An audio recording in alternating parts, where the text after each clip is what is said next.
Hello, in Watershed on a road trip, going to Bluffton, South Carolina to see her uncle, Doug Corkern, which was a well-known architect in Hilton Head, and then retired and moved to Bluffton, which is now a well-known artist.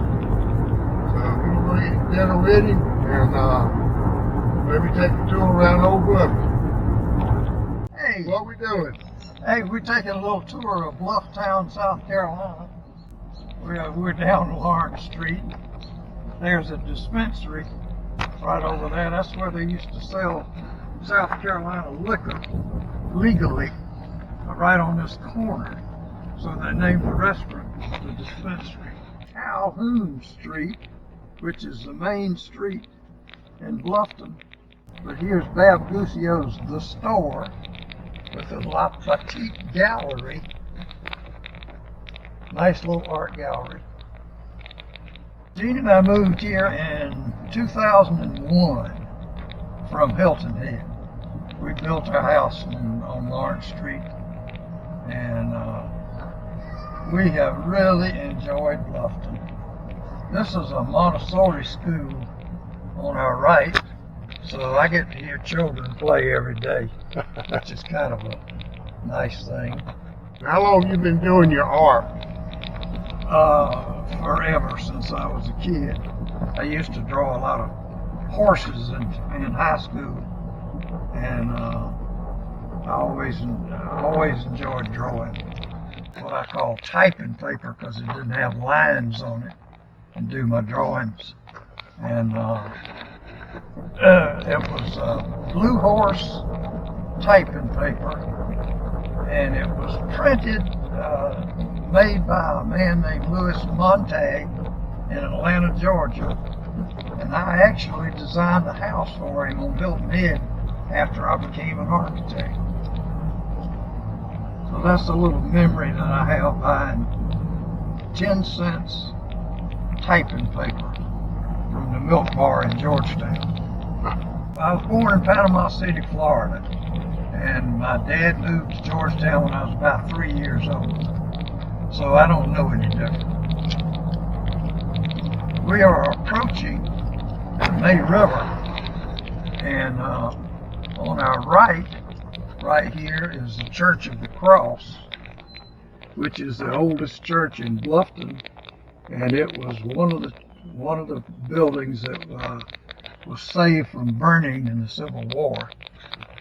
And this old building over here is... Go straight or... Oh, we'll go straight. But right now, this old building over here is Squire Pope's house, and it's going to be renovated back to its original grand old house. Wow. That's wonderful. That is an old one. I come down here every day on my bicycle. We have a lot of art groups around here. I was checking to see. I can't recognize anybody from here, but I probably do know them.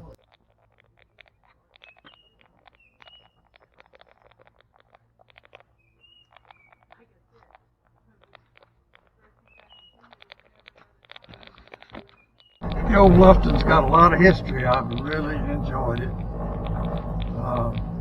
Enjoyed doing my sketches. I can ride around on my 3-wheel bike, stop and sketch. Done that for a lot of years now. Everybody's friends with everybody here. Everybody knows everybody. That is Seven Oaks right there. That's one of the oldest houses in Bluffton. We won't take a You look. can take a left here, baby. This is called Bridge Street. Another 4-way stop. We have several 4-way stops in Bluffton. I caused one of them. It's hard for me coming out of Lawrence Street across Calhoun, and I convinced the town council to make that 4-way stop. Now this is UG Cove. We have 5 of these little coves coming up in Bluffton. And UG comes right up behind my house. salt water coming up in there, so I could actually catch shrimp up behind my house. This is an old house that the town is going to renew. It was owned by a black woman who was, what do you call it, a nurse, deliver babies. Anyway, she was well known and well liked in Bluffton. Her son was killed on the front porch of that house. He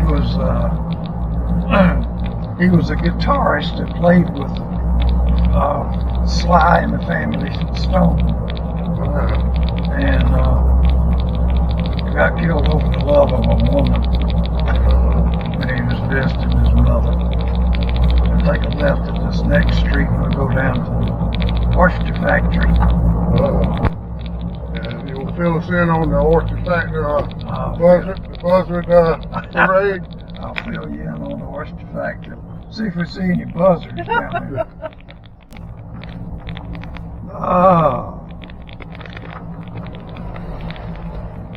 This is Oyster Factory Park. We have really nice oyster roasts and a lot of boat parking over here for trailers with a new boat launch down here. This little house on the right, Bill, if you can see it, was owned by a guy named Garvin.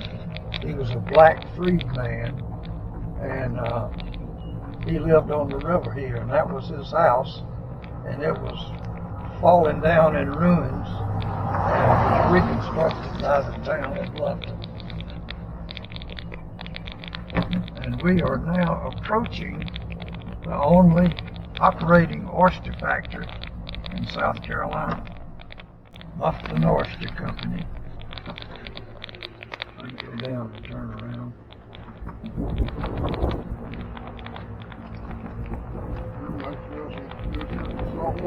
Yeah.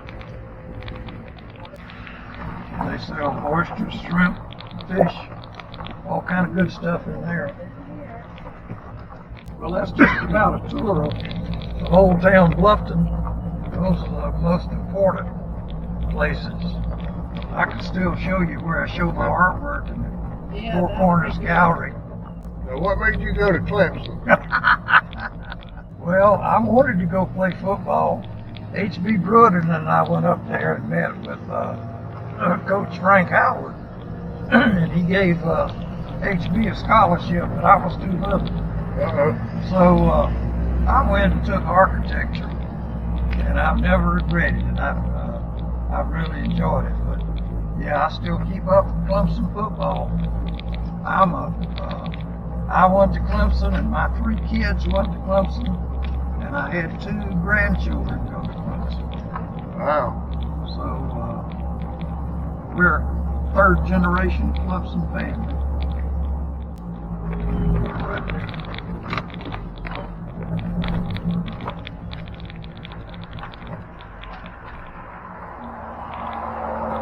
Okay. Doug's Art Gallery. I wish it were mine.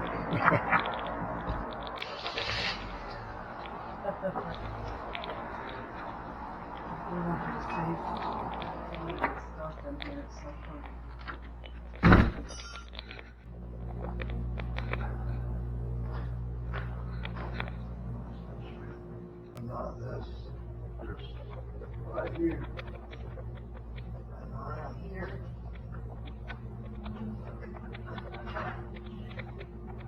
There's the second state bird.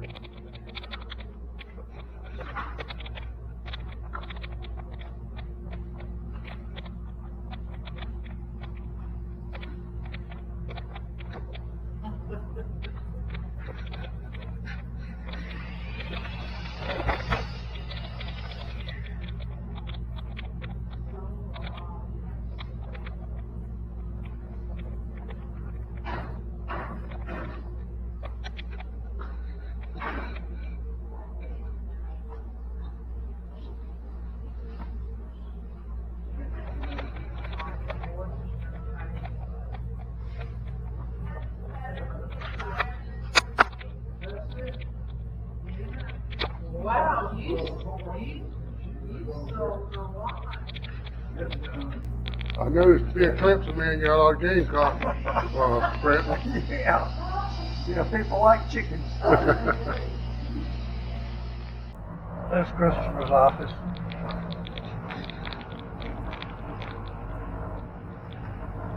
He's just a block from my house. Used to be a pharmacy store. Excuse me. So you could buy any kind of drugs you needed right there. Ah, a real pharmacy. A real pharmacy. Got sneezes. Well, if it was open, we'd go back and get something for Simon. Yeah. Yeah. Home again. Yeah. Home again. You see my Clemson flag up there.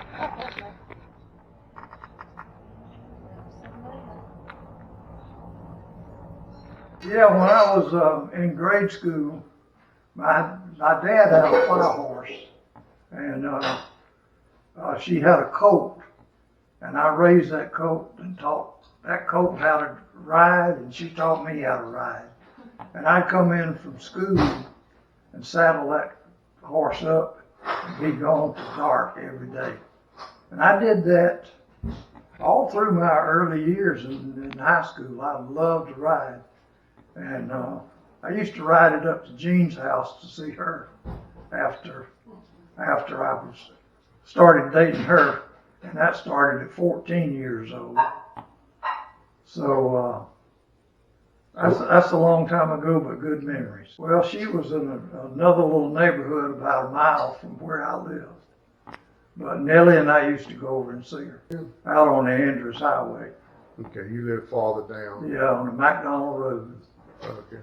I lived down there. We had a boy neighborhood, all boys in our neighborhood. We used to go up and play baseball with all the misters in Friendfield. Yeah, it was a great place to grow up. Randolph Elliott lived across the street from me. He and I were playmates for a long time, and then of course we married cousins and best friends for life. Good memories on McDonald Road. There used to be a big field back there. It was open field. And I remember my granddaddy came up from Florida and spent a couple of years with us. And he used to go up there and do a crop. He did 2 crops up there. I've forgotten what it was, but we used to also take our cows up there and let them eat all day and then go get them at night, bring them back. We only had 7 acres, but my father planted every inch of it was in something. So we had vegetable seeds all year, canned vegetables. We hardly had to buy anything but sugar and coffee and stuff like that. Memory that I had, but I sure had a good life coming up. My uncle Berlin War used to take me fishing all the time, and that's where I learned to fish and throw a cast net. He taught me all about that, so he is one of my favorite memories of growing up and all that I learned from him. My father wasn't much of a fisherman. He was a worker. He worked at International Paper Company. And when he came home, he was doing something around the house all the time. So we didn't have that kind of a father-son relationship that I had with my uncle, fishing and teaching me stuff. But I'd say my Uncle Berlin and my horse were my 2 favorite things growing up. Yeah, I enjoy sketching. If you'd like, you can go over there at that table and take some pictures of what a mess that I make. Yeah. In doing this, but it's how I operate, and you're welcome to do it. Okay. This drawing right here is a lady named Diane Shubrick from Georgetown. She took care of me and Jean as children. I remember as a child she had a goiter removed from her neck. and Gina and I used to see her at the Georgetown, take her gifts. She was in a nursing home when I took a picture and did that drawing. But I feel that that's one of the best drawings that I've ever done. And I did it 20 years ago. She was reputed to live to be 106. And we were in Georgetown the night when she died. Randolph and Naki took us by the funeral home, and I met some of her relatives, and I gave them drawings, photographs of the drawing that I did of her. We'll start off. Well, this one with the fins is is a car from redwood, and then the next one is plastic. Spot tail It looks like a spot tail, but that's a deep sea fish. And then the one on down there is a coelacanth.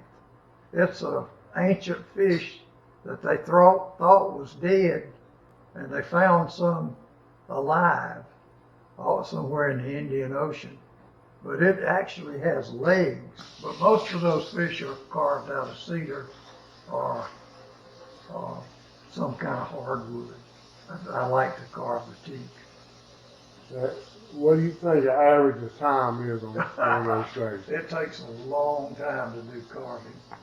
This big sun face back here is carved out of California redwood. And I probably have about 24 hours carving in there because I did it all with a chisel. Yeah, a lot of those life drawings we had hanging up in our living room when we lived in Sea Pines, and we thought nothing about it because they're just life drawings, you know. And some of my kids lately have told me that when they were in high school, their friends would come and say, Mr. Corkern has naked women hanging up in his living room. We didn't see them as naked women. We saw them as life drawings, as a piece of art. We really had a nice trip visiting with Doug. Enjoyed the tour, and we really look forward to seeing him again next time. Hope y'all do.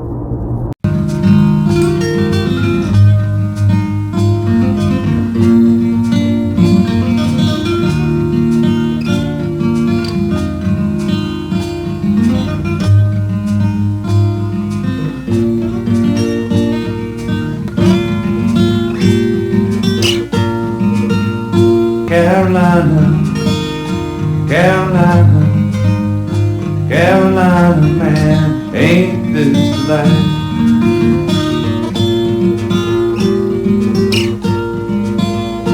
Carolina, Carolina, Carolina man, ain't this the life?